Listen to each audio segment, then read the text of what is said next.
ونؤمن به ونتوكل عليه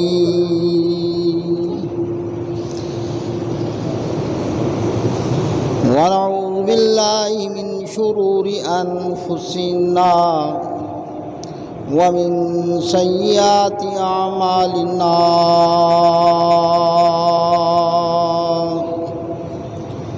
من يهده الله فلا مضل له ومن يضلله فلا هادي له ومن يضلله فلا هادي له ومن يضلله فلا هادي له ونشهد أن لا إله إلا الله وحده لا شريك له ونشهد أن سيدنا وسندنا ومستندنا ونورنا ونور إيماننا ونور إيقاننا ونور إسلامنا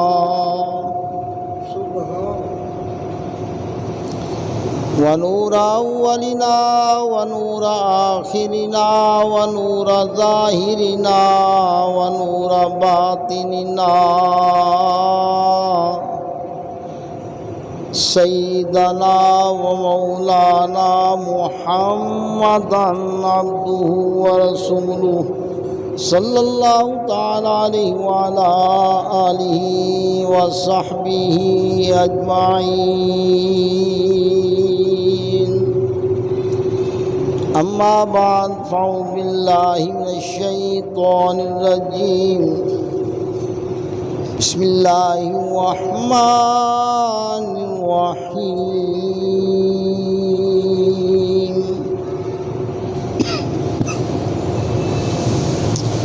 وقضى ربك ألا تعبدوا إلا إياه وبالوالدين إحسانا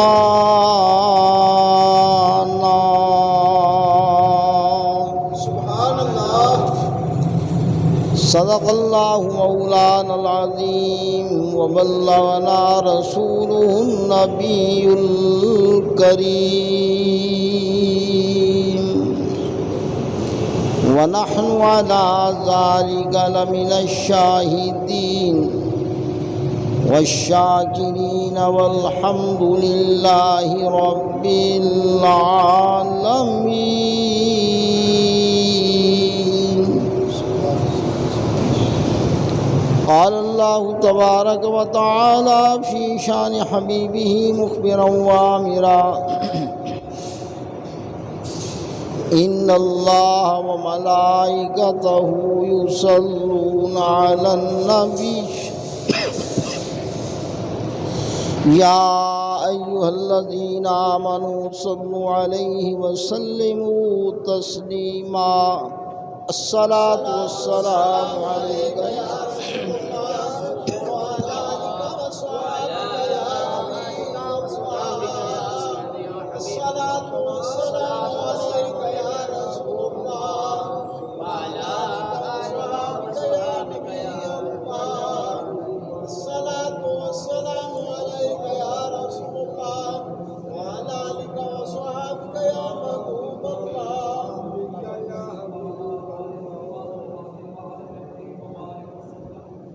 حمد و صلات کے بعد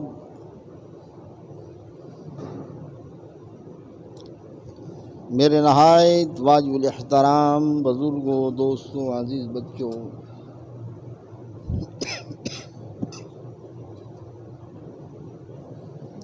اللہ کے مقدس کلام سے میں نے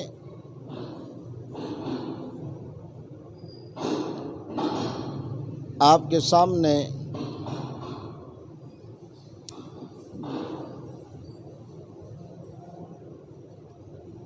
حقوق العباد کے بارے میں جو آیت کریمہ تلاوت کرنے کی سعادت حاصل کی ہے،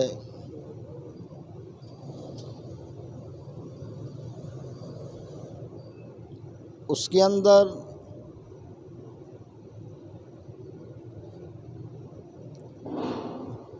اللہ تعالیٰ نے ارشاد فرمایا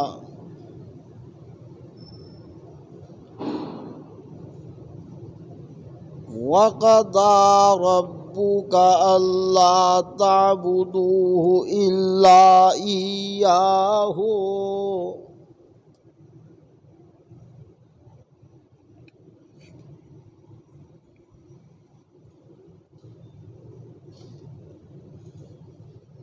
وَقَضَىٰ رَبُّكَ أَلَّا تَعْبُدُوا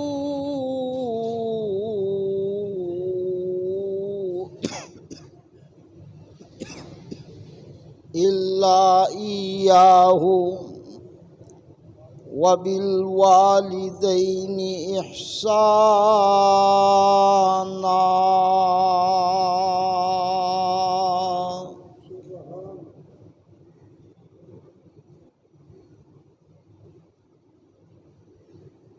اور تیرے رب نے یہ فیصلہ فرما دیا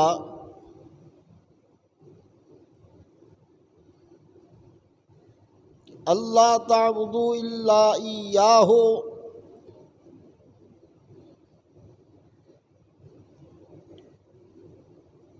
کہ تو عبادت کرے گا صرف اللہ جل جلالہ عم نوالہ عظم شانہ، اللہ کے علاوہ کسی کی عبادت شرک ہے، اللہ ہی معبود ہے، اللہ کے سوا کسی کو معبود سمجھنا یہ کفر اور شرک ہے۔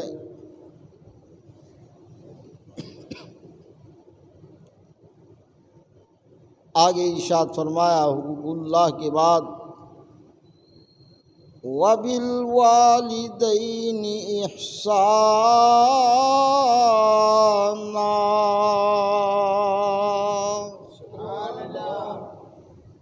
اور والدین کے ساتھ احسان کرو۔ والدین کے ساتھ احسان، کیونکہ معاشرے کے اندر سب سے پہلی اکائی جس سے معاشرہ بنتا ہے وہ گھر کا ہے، کہ فرد سے افراد اور افراد سے گھر اور گھر سے محلہ اور محلے سے ایک گاؤں اور گاؤں سے شہر اور شہر سے آگے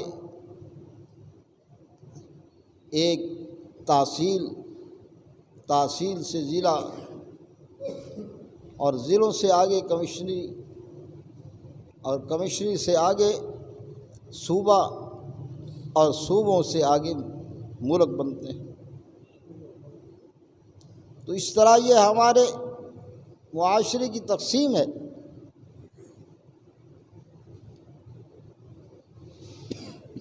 تو اس کی بنیادی اکائی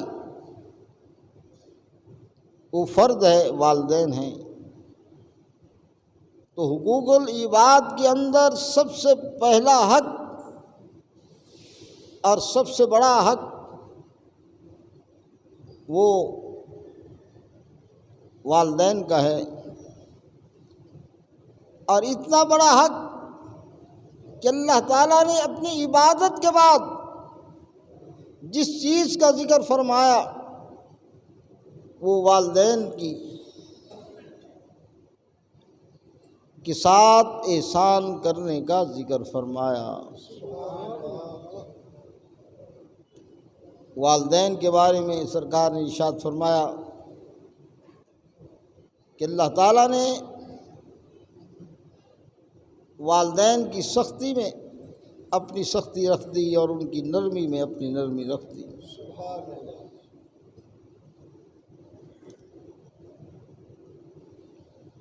اور نبی پاک صلی اللہ علیہ وسلم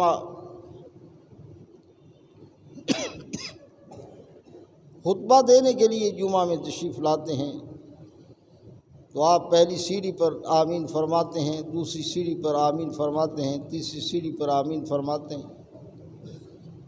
صحابہ نے پوچھا یہ کیا وجہ؟ تو آپ نے ارشاد فرمایا کہ جس نے رمضان المبارک کو پایا اور اپنی بخشش طلب نہ کی وہ شخص محروم ہو گیا۔ میں نے آمین کہا کہ وہ اللہ کی رحمت سے محروم کر دیا جائے۔ دوسری دعا کی کہ جس نے والدین کو اپنی زندگی کے اندر پایا اور ان کی خدمت کر کے جنت کو حاصل نہ کیا، ایسا شخص بھی جو ہے تیری رحمت سے محروم کر دیا جائے۔ فرمایا میں نے آمین کہا۔ فرمایا کہ تیسرا دعا کہی کہ جس نے میرا نام نامی اسم گرامی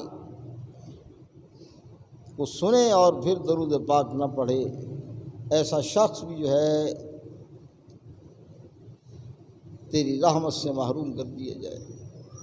تو سرکار فرماتے ہیں میں نے آمین کہا۔ اب ان تین دعاؤں کے اندر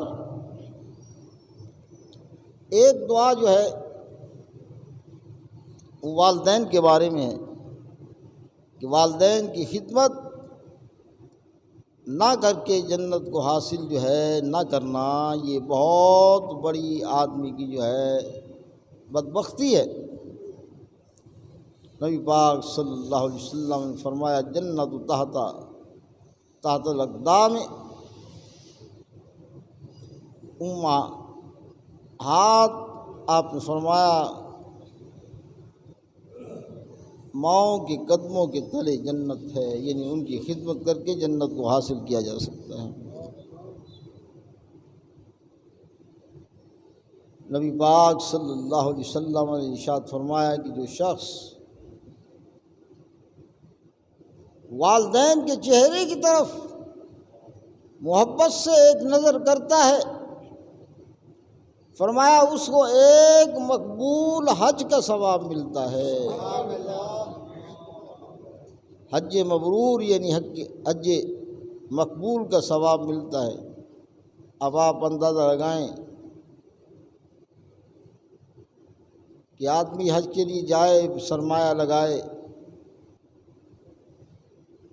مشقت اختیار کرے، لیکن کیا پتہ حج جو ہے مقبول ہوا ہے یا نہیں۔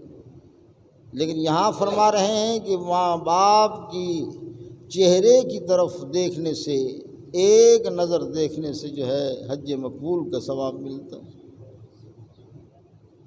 حضرت باجزید بستامی رحمۃ اللہ علیہ فرماتے ہیں کہ میں نے حج پر گیا، اللہ کی بارگاہ میں جو ہے عرض کی الہ العالمین کسی کا حج مقبول ہوا ہے؟ غیب سے آواز آئی ان لاکھوں آدمی میں صرف ایک آدمی کا حج مقبول ہوا۔ اب آپ اندازہ لگائیں کہ اس کی بارگاہ کی بے پرواہی ہے۔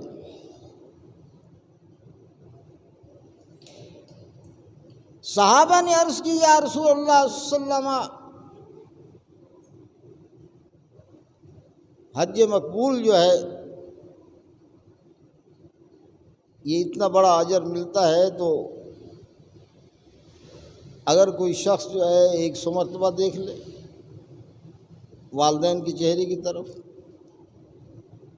والد یا والدہ کے، آپ نے فرمایا کہ اللہ کے ہاں خزانوں میں کیا کمی ہے، جتنی مرتبہ بھی دیکھ لے گا اللہ تعالیٰ اتنے مقبول حجوں کا ثواب عطا فرمائے گا۔ یہ شان ہے والدین کی۔ نبی پاک صلی اللہ علیہ وسلم نے فرمایا کہ جو شخص اپنے والدین کی قبر کر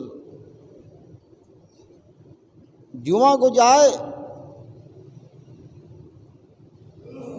زیارت کرنے کی غرض سے کہ میں وہاں فاتحہ پڑھوں گا، فرمایا کتب لہ برًا، اللہ تعالیٰ اس کو بخشا ہوا لکھ دیتا ہے۔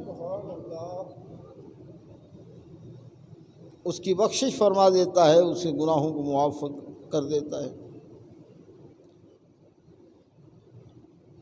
حضرت امام زین العابدین رضی اللہ تعالی عنہ اپنی والدہ کے ساتھ جو ہے کھانا نہیں کھاتے تھے۔ کسی نے پوچھا کہ حضور آپ اپنی والدہ کے ساتھ جو ہے کھانا تناول نہیں کرتے، اس کی کیا وجہ ہے؟ آپ نے جو ہے ارشاد فرمایا، اس کی وجہ یہ ہے کہ کھانے کے اندر کوئی حصہ جو ہے والدہ کو پسند ہو اس لقمے کا اور میں وہ اٹھا لوں، تو میں یہ نہیں چاہتا کہ اس طرح میں گناہ گار ہوں، میں یہ چاہتا ہوں کہ میں والدہ کے جو ہے ساتھ اس طرح کھانا نہ کھاؤں۔ اس سے بچنے کے لیے میں اپنی والدہ کے ساتھ جو ہے کھانا تناول نہیں کرتا۔ تو یہ والدین کی شان اور عظمت ہے۔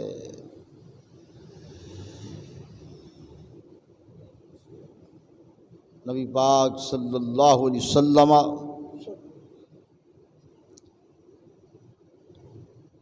آپ ارشاد فرماتے ہیں،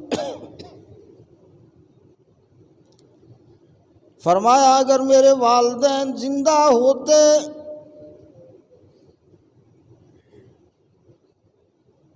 اور میری والدہ مجھے جو ہے میں نماز پڑھتا ہوتا، نماز پڑھ رہا ہوتا تو میری والدہ مجھے بلاتی، لا جبتہا، میں اس کو ضرور نماز کو چھوڑ کر ان کی خدمت میں حاضر ہو جاتا۔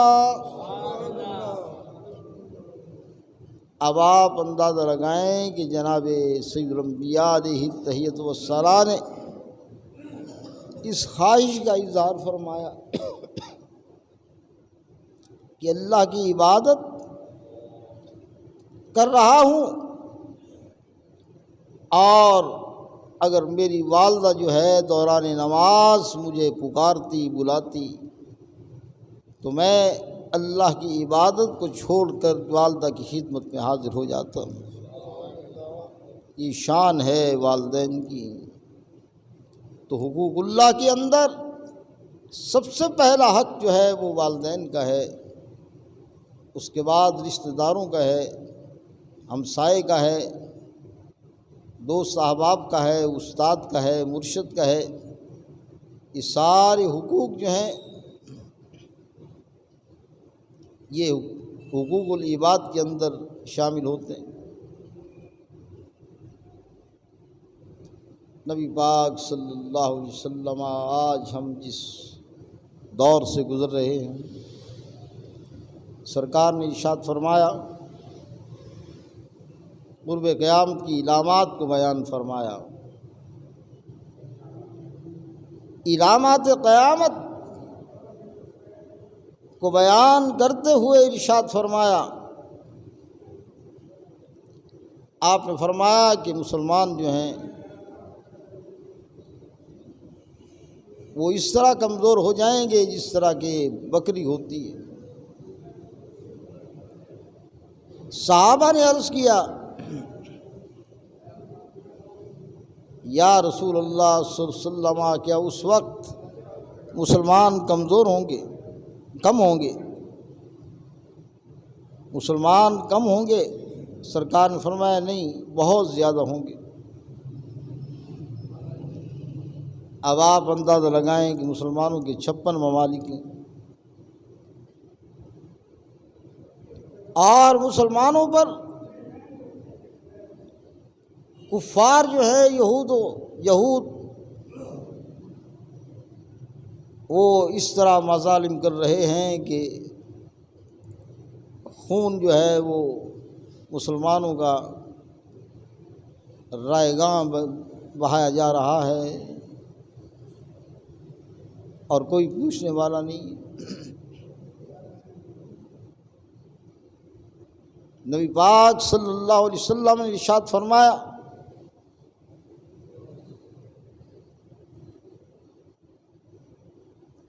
کہ 3 گروہ ہو جائیں گے، کچھ لوگ حق پر قائم رہیں گے، حق کا ساتھ دیں گے، کچھ لوگ جو ہے وہ باطل کا ساتھ دیں گے، اور فرمایا کہ کچھ لوگ ایسے ہو جائیں گے کہ جو نہ حق کا ساتھ دیں گے اور خاموش ہو جائیں گے، فرمایا وہ بھی اہل باطل سے اٹھائے جائیں گے، ان کا حشر بھی باطل والوں کے ساتھ ہوگا۔ آج جو ہے قبلہ اول بیت المقدس فلسطین کے اندر جو مظالم ہو رہے ہیں، اس کے لیے آواز کا اٹھانا، کم از کم ہم اہل حق کے ساتھ جو ہے وہ رہیں، اور اہل حق کے ساتھ رہنے کے لیے یہ ضروری ہے کہ ہم ظلم کے خلاف جو ہے وہ آواز اٹھائیں، تاکہ کل قیامت کے دن بارگاہ الہی کے اندر ہم یہ کہہ سکیں کہ الہ العالمین ہم اپنے طاقت کے مطابق جو ہے وہ ظلم کے خلاف تھے۔ سرکار نے فرمایا اگر طاقت ہو تو ظلم کو ہاتھ سے روکو،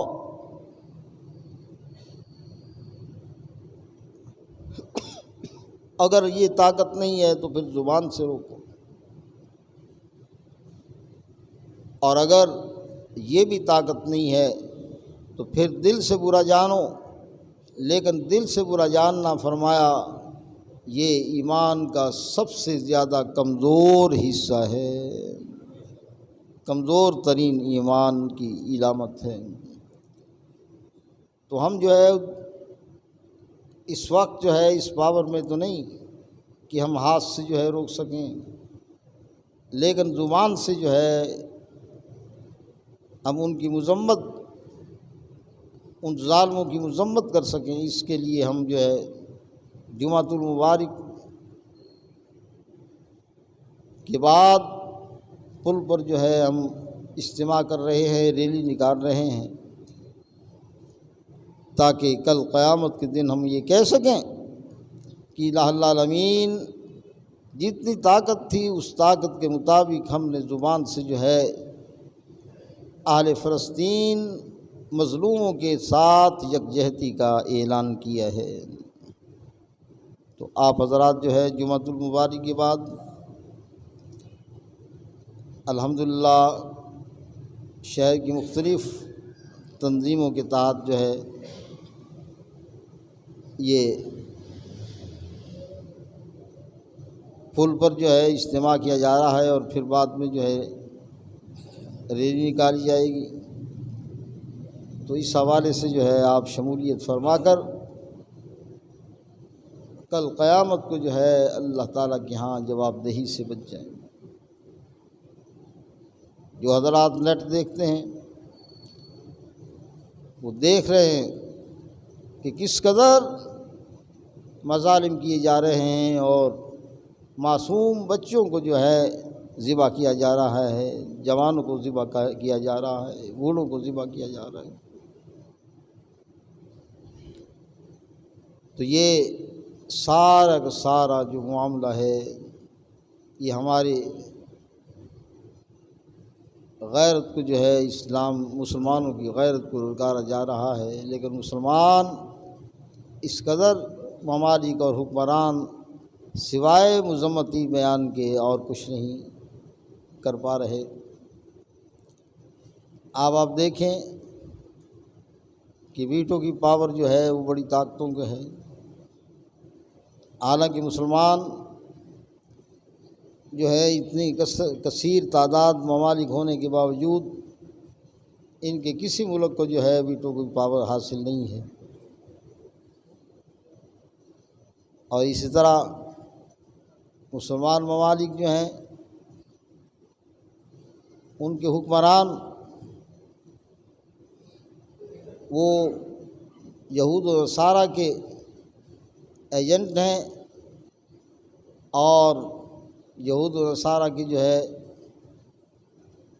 بڑی طاقتوں کی جو ہے بلبوتے پر حکمرانی کرتے ہیں۔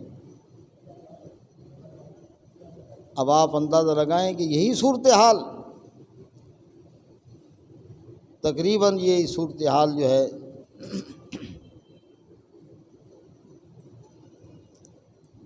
یہ پہلے بھی موجود تھی۔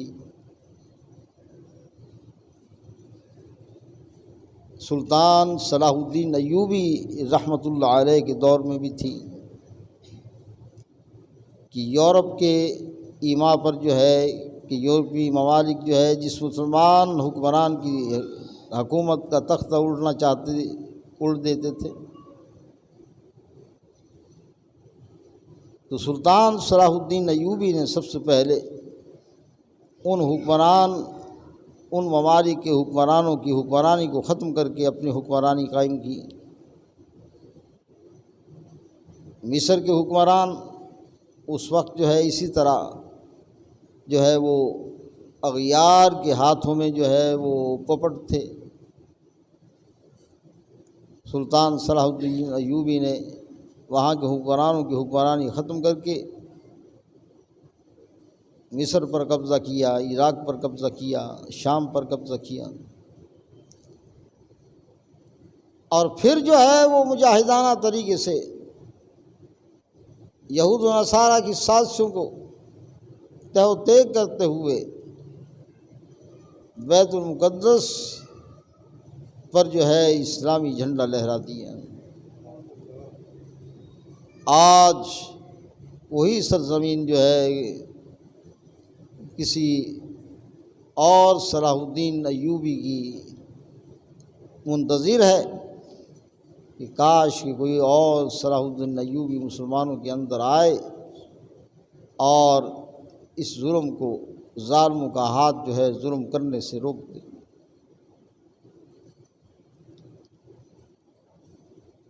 الظلم ظلمات یوم القیامہ، سرکار نے فرمایا قیامت کے دن جو ہے ظلم وہ اندھیریوں کی شکل میں ہوگا، ظالم کو اس کے ظلم کا بدلہ دیا جائے گا۔ مظلوم جو ہے سرکار نے فرمایا کہ 3 آدمیوں کی دعا اللہ تعالیٰ فوری قبول فرماتا ہے، حجاب نہیں ہوتا۔ فرمایا ایک مظلوم کی دعا، دوسری مجاہد جب جاتا ہے تو اس وقت جہاد کے لیے تو مجاہد کی دعا اللہ تعالیٰ رد نہیں فرماتا، اور تیسرا والدین کی دعا جو ہے اپنی اولاد کے حق میں اللہ تعالیٰ رد نہیں فرماتا، قبول فرماتا۔ اللہ تعالیٰ سے دعا ہے کہ اللہ تعالیٰ ہمیں حق کا ساتھ دینے اور مظلوم مسلمانوں کا ساتھ دینے کی توفیق عطا فرمائے۔ وآخر دعوانا الحمدللہ۔